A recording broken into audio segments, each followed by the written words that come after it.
Hello అండి. అందరికీ నమస్కారం.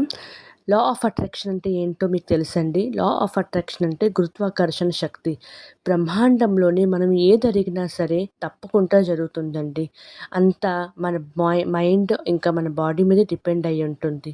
సో, దానికోసం ఫస్ట్ మనం మన బాడీని, మన మైండ్‌ని ప్రిపేర్ చేసుకోవాలి. లా ఆఫ్ అట్రాక్షన్ టెక్నిక్స్ మనం నేర్చుకోవాలి. మన కోరికలన్నీ కూడా కంప్లీట్ అవ్వాలి. విషెస్ అనేది కోరికలన్నీ తీరాలి. మేనిఫెస్టేషన్ జరగాలి అని అంటే మాత్రం తప్పకుండా ఫస్ట్ మీరు పాటించవలసిన సూచనలేంటంటే మెడిటేషన్ అండి.